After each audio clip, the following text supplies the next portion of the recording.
আসসালামু আলাইকুম। বাংলা সংবাদে সবাইকে স্বাগত জানাচ্ছি। আমি চিন্তিয়া হক। শুরুতেই সংবাদ শিরোনাম। করিডোর ও বন্দর বিষয়ে অন্তর্বর্তী সরকার ডিসিশনে যেতে পারে না, বলছেন আমির খসরু। এদিকে জনগণের ভোটের অধিকারের সঙ্গে এক চুল ছাড় হবে না, বলছেন ইশরাক। জানাবো জাতীয় নির্বাচনের আগে স্থানীয় নির্বাচনের দাবি সার্জিসের। জানিয়ে দিব ঢাবিতে সাম্য হত্যার বিচারের দাবিতে ছাত্রদলের মশাল মিছিল। এবং সর্বশেষ জানাবো নির্বাচনের সুনির্দিষ্ট দিনক্ষণ আদায়ে রাজপথের কথা ভাবছে বিএনপি। শুনছিলেন সংবাদ শিরোনাম, এবারে বিস্তারিত।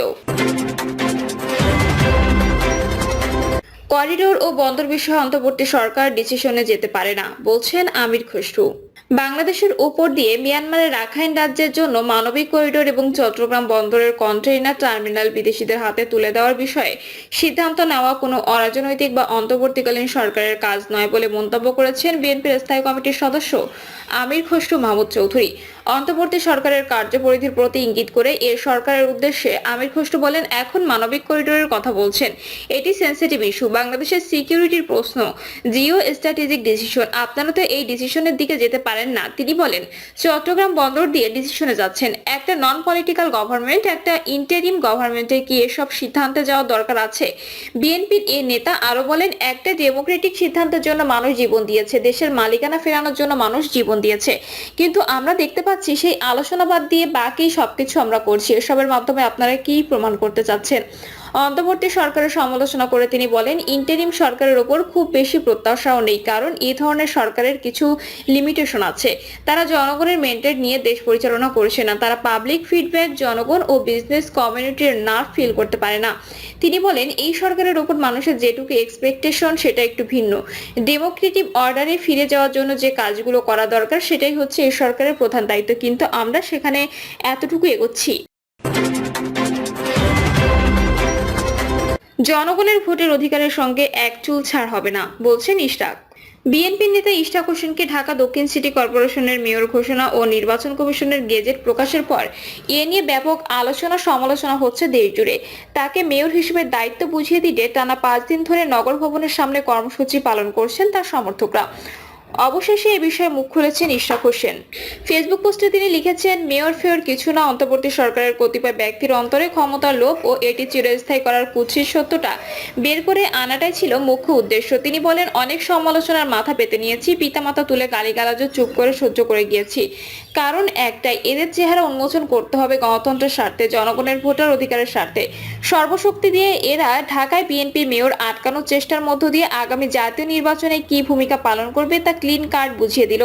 ইশরাক হোসেন আরো লিখেছেন, কোনো কথা চলবে না, যারা নিরপেক্ষতা শুধু বিসর্জন দিয়েছে নয়, বরঞ্চ একটি দলের প্রতিনিধির কাজ করেছে, তাদের অবিলম্বে পদত্যাগ করতে হবে। এরা হাসিনার মতোই বিচারকদের হুমকি দিয়েছেন, নির্বাচন কমিশনকে চ্যালেঞ্জ করছে, উচ্চ আদালতে হস্তক্ষেপ করেছে এবং আমলাতন্ত্র হাসিনা দোসরদের সাথে নিয়ে লম্বা কুচক্র পরিকল্পনা করছে। একদিন এদের সবার নাম পরিচয় প্রকাশ পাবে। তিনি বলেন, হাসিনারাও বলেছিলাম কবরটা ঠিক করে আছে, আল্লাহর হুকুমে থাকলে সেখানেও হবে ইনশাল্লাহ। লড়াই শেষ হয় নাই, হয় দাবি আদায় করব, না হয় আল্লাহর নির্ধারিত স্থানে মাটির নিচে শায়িত হব। গণতন্ত্রের সাথে, জনগণের ভোটার অধিকারের সাথে এক চুল ছাড় হবে না। 2020 সালে 1 ফেব্রুয়ারি ঢাকা দক্ষিণ সিটি নির্বাচন হয়।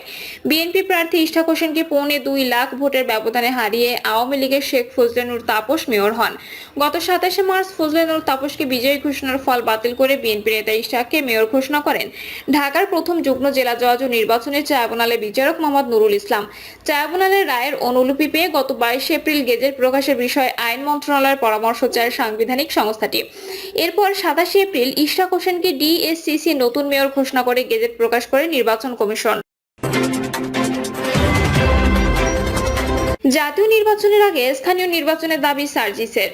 জাতীয় নির্বাচনের আগে সিটি কর্পোরেশন সহ স্থানীয় নির্বাচনের দাবি জানিয়েছেন জাতীয় নাগরিক পার্টির উত্তরাঞ্চলের মুখ্য সংগঠক সার্জিস আলম।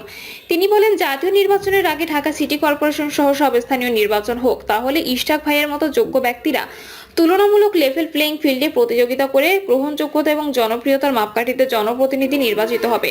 সার্জিস লেখেন, জাতীয় নির্বাচনের আগে স্থানীয় নির্বাচন হলে আরও গুরুত্বপূর্ণ কিছু বিষয়ে জনগণ এবং দেশ উপকৃত হবে। বর্তমানে স্থানীয় সরকারের বিভিন্ন পর্যায়ের অফিসগুলোতে জনপ্রতিনিধির অভাবে যে সেবাগুলো বিঘ্নিত হচ্ছে, জনগণ সেই সেবাগুলো আবার পেতে শুরু করবে। তিনি লেখেন, জাতীয় নির্বাচনের আগে স্থানীয় নির্বাচন সরকারের বিভিন্ন গুরুত্বপূর্ণ অংশের লিটমাস টেস্ট হতে পারে, যেমন নির্বাচন কমিশন, আইন শৃঙ্খলা রক্ষাকারী বাহিনী, বিচার বিভাগ, স্বচ্ছ নিরপেক্ষ নির্বাচনের জন্য এগুলো কতটা কার্যকরী ভূমিকা পালন করছে সেই লিটমাস টেস্ট হতে পারে। অতঃপর প্রয়োজন অনুযায়ী সংশোধন, সংযোজন, পরিমার্জন, বিয়োজন হতে পারে। সরাসরি জাতীয় নির্বাচন হলে যদি অপ্রত্যাশিত কিছু বিষয় পরিলক্ষিত হয় তাহলে সেগুলো সংশোধনের আরো সুযোগ থাকবে না, নির্বাচন প্রশ্নবিদ্ধ হবে। সার্জিস আরো লেখেন, ক্ষমতাসীন সরকারের অধীনে মার্কা দিয়ে কিংবা সিলেকশন প্রক্রিয়ায় নমিনেশন দিয়ে ক্ষমতাসীন দলের মাইমান ব্যাগ বিভিন্নভাবে প্রভাবিত করে জনপ্রতিনিধি করা হয়, কিন্তু এই অন্তর্বর্তী সরকারের সময় সে স্থানীয় নির্বাচন হলে মাইম্যান নয় বরং জনগণের রায় জনগণের ম্যান জনপ্রতিনিধি হিসেবে নির্বাচিত হওয়ার অধিক সম্ভাবনা থাকে। তিনি লেখেন, বিএনপি এই মুহূর্তে সবচেয়ে বড় রাজনৈতিক দল, তাদের কর্মী থেকে শুরু করে সমর্থনও সবচেয়ে বেশি, তাদের প্রতিনিধিদের নির্বাচিত হওয়ার সম্ভাবনা বেশি। তবে গুরুত্বপূর্ণ যে বিষয়টা হবে সেটি হচ্ছে তাদের একাধিক প্রতিনিধির মধ্যে সবচেয়ে গ্রহণযোগ্য এবং জনপ্রিয় মানুষটি নির্বাচিত হবে। চাঁদাবাজ, ক্ষমতার অপব্যবহারকারী, সিন্ডিকেটের অংশীদার, তেলবাজরা জনপ্রতিনিধির চেয়ারে বসার সুযোগ পাবে না। আশা করি এ বিষয়ে তাদের দ্বিমত থাকবে না। ঢাবিতে সাম্য হত্যার বিচারের দাবিতে ছাত্রদলের মশাল মিছিল। ঢাকা বিশ্ববিদ্যালয়ের ছাত্র শাহরিয়ার আলম সাম্য হত্যার বিচারের দাবিতে মশাল মিছিল করেছে শাখা ছাত্রদল। সন্ধ্যা 7টায় রাজু ভাস্কর্য থেকে মশাল মিছিল নিয়ে ক্যাম্পাস ঘুরে উপাচার্যের বাসভবনের সামনে গিয়ে সমাবেশ করে। এ সময় গত 9 মাসে ক্যাম্পাসের নিরাপত্তা দিতে ব্যর্থতার অভিযোগ তুলে উপাচার্য অধ্যাপক নিয়াজ আহমেদ খান এবং প্রক্টর সাইফুদ্দিন আহমেদের পদত্যাগ দাবি করে। সমাবেশে ছাত্রদলের ঢাবি শাখার সভাপতি গণেশ চন্দ্র রায় সাহস বলেন, সাম্য হত্যার 6 দিন হয়ে গেল অথচ ভিসি প্রক্টর কিছু জানে না। আমরা 6 দিন ধরে সহিংস আচরণ করছি, সাম্যের হত্যাকারীদের শনাক্ত করা হয়নি, আমরা উদ্বিগ্ন। তিনি বলেন, সাম্য জুলাই আগস্টে সম্মুখ সারির যোদ্ধা ছিল, কিন্তু এই হত্যাকাণ্ডকে কেন্দ্র করে একটি মব ভিন্ন বয়ান দাঁড় করানোর চেষ্টা করছে, সেটি উপাচার্য প্রক্টরের পক্ষে যাচ্ছে। যারা বিভিন্ন ন্যারেটিভ দাঁড় করাচ্ছে তাদেরও বিচারের আওতায় আনতে হবে। ছাত্রদলের শাখা সাধারণ সম্পাদক নাহিদুজ্জামান শিপনের সঞ্চালনায় আর উপস্থিত ছিলেন অনেকে। 13 মে রাজধানী সোহরাওয়ার্দী উদ্যানে দুর্বৃত্তদের ছুরিকাঘাতে শিক্ষা ও গবেষণা ইনস্টিটিউটের শিক্ষার্থী সাম্য নিহত হন। এ ঘটনায় 3 জনকে গ্রেপ্তার করা হয়েছে বলে জানিয়েছে পুলিশ। সোহরাওয়ার্দী উদ্যান পরিদর্শন করলেন উপাচার্য। এদিকে সোমবার উপাচার্য ডক্টর নিয়াজ আহমেদ খান সোহরাওয়ার্দী উদ্যান পরিদর্শন করেন। এ সময় তার সঙ্গে প্রক্টর সাইফুদ্দিন আহমেদ, সহকারী প্রক্টোরিয়াল টিম এবং আরো অনেকে উপস্থিত ছিলেন। পরিদর্শন শেষে নিয়াজ আহমেদ বলেন, নিরাপত্তা ব্যবস্থা জোরদার করার জন্য এ পর্যন্ত 20টি সিসি ক্যামেরা ও কিছু বাতি লাগানো হয়েছে। একই সঙ্গে আমরা এখানে পুলিশের টহল দলকে দেখতে পেয়েছি। উপাচার্য বলেন, বিশ্ববিদ্যালয়ের পক্ষ থেকে আমরাও সোহরাওয়ার্দী উদ্যান ও সন্নিহিত এলাকায় পরিদর্শন ও তদারকি কার্যক্রম জোরদার করেছি। আমরা সবার সহযোগিতা চাইছি। নির্বাচনের সুনির্দিষ্ট দিনক্ষণ আদায়ে রাজপথের কথা ভাবছে বিএনপি সহ রাজনৈতিক দলগুলোর অব্যাহত দাবির মুখেও মেয়াদের 9 মাসে জাতীয় নির্বাচনের সুনির্দিষ্ট রোডম্যাপ ঘোষণা করেনি ডক্টর মোহাম্মদ ইউনূসের নেতৃত্বাধীন অন্তর্বর্তী সরকার।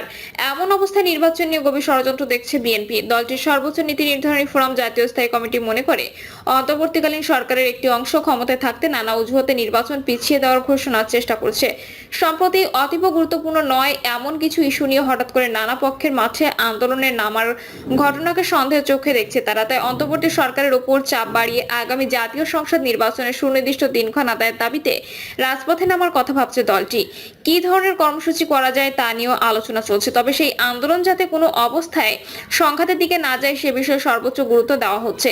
বিএনপি নেতারা বলছেন, আগামী 2 মাস দলের সদস্য সংগ্রহ কর্মসূচি চলবে আর তার মাধ্যমে দলকে আন্দোলনের জন্য প্রস্তুত করা হবে।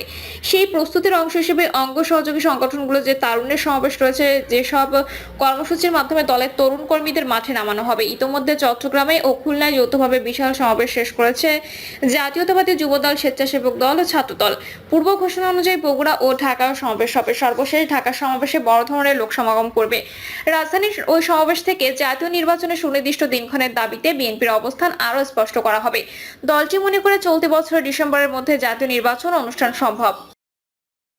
প্রিয় দর্শক, এই ছিল এখনকার সর্বশেষ সংবাদ। আপডেট সব সংবাদ পেতে চ্যানেলটি সাবস্ক্রাইব করে বেল আইকনটি ক্লিক করে রাখুন।